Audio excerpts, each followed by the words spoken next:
Howdy folks, hope you've all had a good weekend, and welcome back to another episode of Mingles with Jingles. This week, once again, sponsored by NordPass. Christmas is coming. It doesn't really matter whether you've been naughty or nice, you still get 70% off a 2-year NordPass premium plan, plus an additional 1 month for free. And it's 100% risk-free with NordPass's 30-day money-back guarantee. Go to nordpass.com/jingles and use code JINGLES to get this deal. Keep those passwords safe and organised. Unlike the hundreds of millions of chumps that we're going to talk about next. This week, Akazuki and I, yes, that's you, have been doing some research into the top 200 most overused passwords. We didn't have to research very hard because Nord published the list about 2 weeks ago. You will probably be astonished to hear that password is not the most used password in the world, although it does reach number 5 on the list with just short of 21 million idiots using password as their password. Knowing that password didn't make the number 1 spot, it probably won't come as a great surprise to most of you to hear that 123456 is the most used password in the world, with slightly more than 103 million idiots using it. But are they idiots or are they just lazy? Admittedly, the two are not mutually exclusive. Because, you know, I'm kind of lazy, and a lot of people would call me an idiot, and I wouldn't be prepared to argue with them about that one. But that's fine, because that's what NordPass is for. You don't have to worry about coming up with uncrackable passwords. It does it all for you, saves them securely, encrypts them, and then spits them out on demand, and all you have to remember is one master password. And in fact, if you're using it on mobile, you don't even have to remember that because they've just introduced biometrics. So, yeah. What do you think of that, Akazuki? Akazuki's keeping her opinion to herself. So, head on over to nordpass.com/jingles and use code JINGLES to get 70% off a 2-year premium plan plus 1 month for free. And yeah, sure, it helps the channel, but more importantly, it might help you. I do recommend that you check that list out. I'll put a link in the video description if I remember. The top 200 most common passwords used in the world, because as well as globally, you can sort it by country. When you sort it by country, you get some really weird results. It turns out that 123456 is pretty much the top misused password in every country on the list.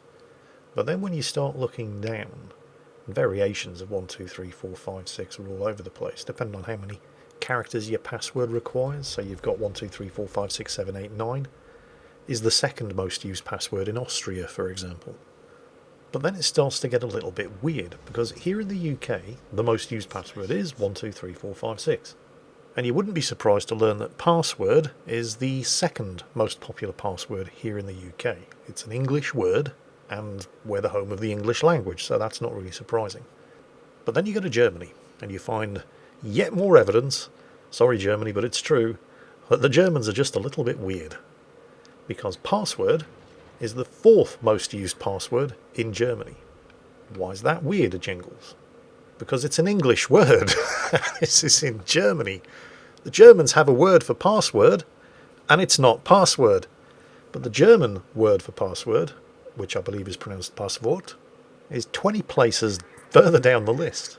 In fact, they've got password 1 9 places higher on the list than the word for password in their own language. It's not the only place on the list where the Germans do this. This is really weird. Number 12 on the list, right, with 753,926 Germans using this as their password, is I love you. In English. Not ich liebe dich, German for I love you. No, the English I love you. In fact, and you can probably tell that I've spent way too much time looking at this list and I should really get out more. In the top 15 most used passwords in Germany, of all of the ones that are not just different combinations of 1234567890, 6 of the top 15 have words in them, and they're all English. Password, dragon, I love you, password 1, monkey, don't ask, or perhaps we should be asking questions, and target 123. Germany? Is there something wrong with your language? Do we need to talk about this? Actually, a thought just occurred to me. Because you know how touchy and jealous the French are about their own language. So I went and I had a look at the top 10 for France as well. And I was fully expecting there to be some English words in there.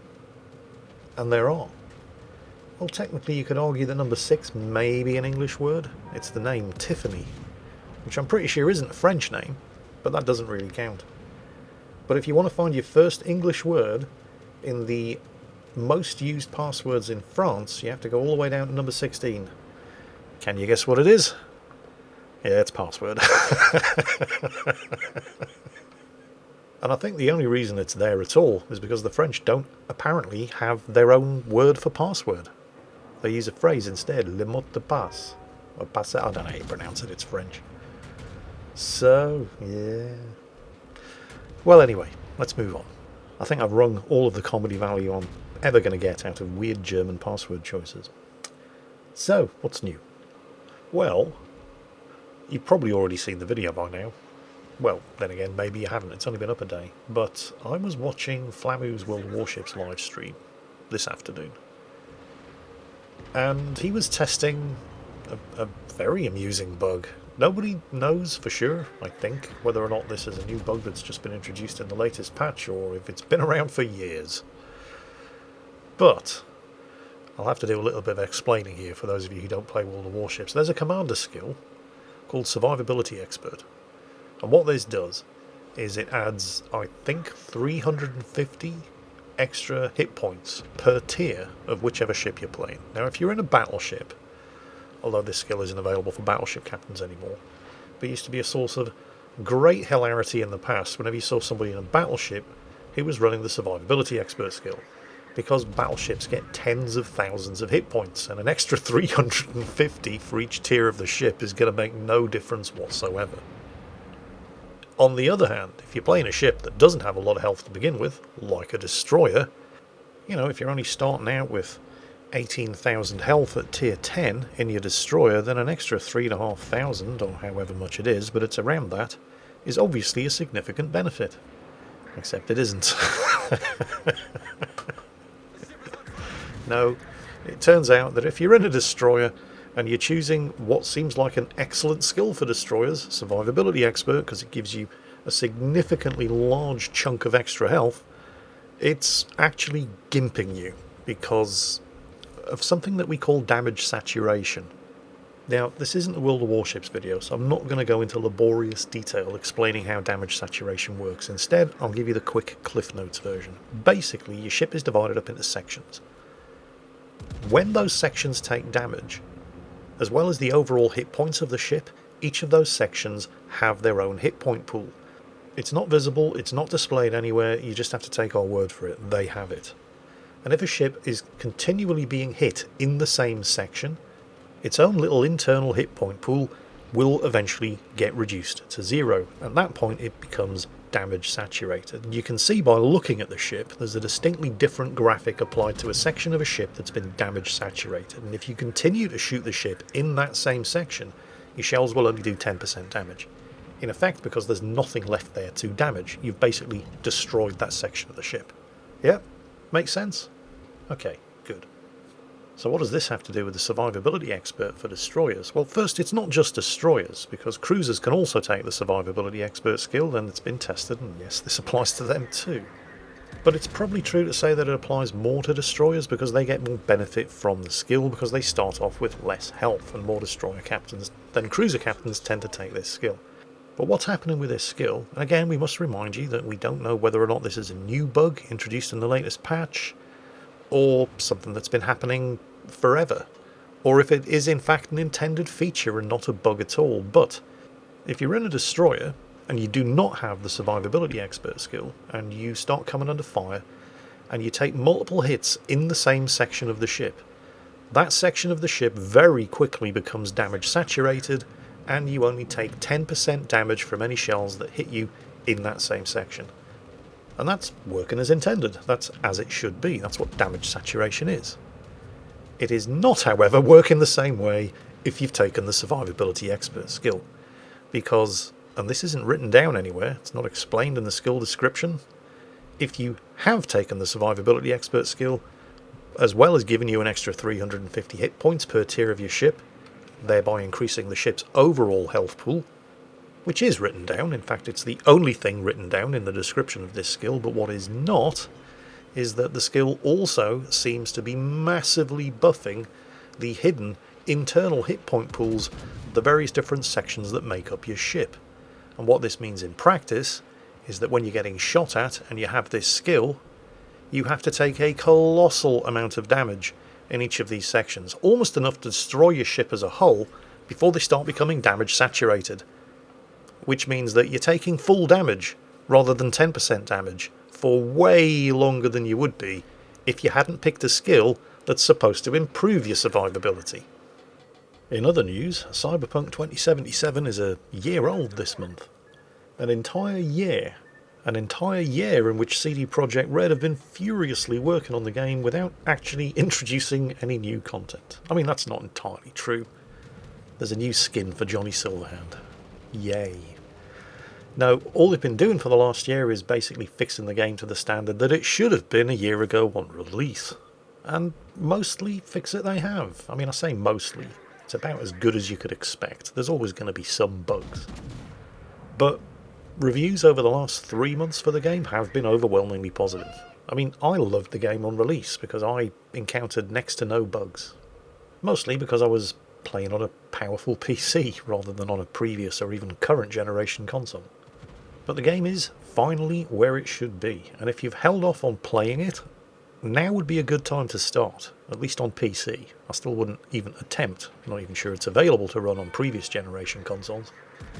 But if you go to the games page on the Steam store, there have been something like 417,000 user reviews of Cyberpunk 2077 in the last year, and they are now mostly positive. And if you look at the 30,000 or so reviews of the game that have been uploaded over the last 30 days, 81% are very positive. So if you've been planning on waiting to try Cyberpunk 2077 until it was fixed, now would be a good time. Plus, right now you can get it on Steam for 50% off, which is an absolute bargain for what is one of the best games I have ever played. Admittedly, I was one of the lucky few who didn't encounter any significant problems when I was playing it. There were a couple of graphical bugs, but they were amusing. They weren't game breakers. But if you have been waiting to play the game for yourself until it was fixed, it's about as fixed as it's ever going to get. Plus, it's on sale, so it is an utter bargain. Now that they have fixed it, however, I'm just anxious that they get their fingers out and start releasing some actual DLC for it, which apparently is slated to happen sometime in the first quarter of next year. So, woohoo! I'm not sure what they're going to do because the story, and I'm not going to give you any spoilers here, but those of you who followed my Cyberpunk video series already know, well, all of the different endings. It's difficult to see how they're going to do anything to continue the story because which story? It ended in multiple different ways that were all radically different depending on which character you played and which choices you made. So maybe a prequel? I don't know. Maybe a completely different new story set within Night City. I don't know. I just know I'm looking forward to it because when they do it right, CD Projekt Red really do it right. So I'm very much looking forward to this. Apparently sometime in the first quarter of 2022. Moving on, it turns out that I owe an apology to all of you Marvel fans. I mentioned in last week's episode that I finally bit the bullet and signed up for a Disney Plus subscription, mostly because I really enjoyed the first 2 seasons of The Mandalorian. And what's that? How did I watch the first 2 seasons of The Mandalorian without it? Yes, anyway, moving on. Yes, because I really enjoyed the first 2 seasons of The Mandalorian. I'm very much looking forward to any 3rd season that they do, and the new Star Wars shows like the Book of Boba Fett and the Obi-Wan Kenobi show and so on and so on. And of course with the Disney Plus subscription that also gave me all of the Marvel back catalogue. And how can I put this? My opinion on certain Marvel TV shows, which I have not seen myself, was coloured by recommendations made by people whose opinions I largely respect when it comes to this sort of thing. Okay, it was The Critical Drinker. I know from the comments on previous videos that there are a lot of Critical Drinker fans out there, and you know, there should be, because he's been my go-to guy for reviews of movies and TV shows for, oh, I don't know, years now. And generally, he and I see eye to eye. If the drinker tells me that something is terrible and articulates, as he does, the reasons why he thinks something is terrible, I usually tend to agree with him. And it was his review of the Loki TV show on Disney Plus that convinced me not to bother wasting my time in it, in which he categorised it as your typical woke nonsense, where Loki, who's supposed to be the star of the show, I mean, it's got his name in the title, ends up taking a backseat to all of the gender diverse, body positive, you know, people who aren't Loki, marginalising him and making him look like an idiot in his own show. And I've seen this sort of thing happen before, and so I had no reason, based on the drinker's recommendation, that this wasn't the case in Loki as well. Except it isn't the case in Loki. I have now watched it, all of it, and it's great. I mean, I realise that opinions are subjective, and just because I think something is great doesn't mean that another reviewer is wrong to not like it. But I looked at the reasons that the drinker gave for not liking Loki and most of the other Marvel TV shows on Disney Plus, and I just couldn't agree. I mean, everything that he cited, Loki being marginalised and made to look stupid, weak and ineffectual, because of all the woke nonsense that was going on, he's not wrong to say that. Yes, there is a female Loki. There are many different Lokis, it's part of the plot. And Tom Hiddleston's Loki does come into conflict with some of these other Lokis. And sometimes he gets his ass handed to him, which is fine, because he's fighting other versions of himself. He shouldn't be able to consistently beat or outwit other versions of himself, because they're all other versions of himself. Occasionally he gets his ass handed to him physically, because the version of himself that he's fighting is just better at fighting than he is. It's not because she's female. It's because that version of Loki has had to fight her whole life, so yeah, of course she's better at fighting than he is. But even so, she's only just better at fighting than he is. And then there's the other elephant in the room. One of the other reasons that Critical Drinker cited for the Loki TV show being a load of rubbish, and he's not wrong in what he said, because there's no real delicate way to say this. One of the other characters in the show is an extremely big black woman. And I don't mean fat, right? She is just big and very strong. And her job is to apprehend people like Loki. And yeah, she puts him flat on his ass a number of times in the first couple of episodes. And I don't have a problem with that, because she's built to do the job, and she does the job because it's her job. If they'd cast a black woman who was also a 90-pound stick figure, right, and given her this role of throwing Loki around like he weighed nothing, I would have had a problem with that. But they've gone the exact opposite route, and they've cast somebody who actually suits the role of the character. And the actress that they cast for the role, I mean, she doesn't have a huge amount to work with in the first 1 or 2 episodes, but she does have a character arc, and she does turn into a very interesting character, and the actress does a great job. So I started to question my opinion of these Marvel TV shows. And I watched The Falcon and the Winter Soldier. I haven't finished it, I'm about 3/4 of the way through. And it's not terrible either. And I'd heard all kinds of bad things about that. Although I do have to admit that the casting of the antagonist was terrible. It wasn't that the antagonist herself is a bad character, it's just the actress that they picked could have done better. In fact, while I was binge watching these Marvel TV shows, the one that I had major issues with is the one that everybody said was great. WandaVision. Yes, I know, Akazuki. I agree, WandaVision was great. Right up until the very last episode. Yes, that's right. It all went to shit. I can't really talk about this without going into spoilers, so those of you who have not yet watched WandaVision, and who are planning to do so, stop watching this video now, because this is the last bit, so you're not going to miss anything.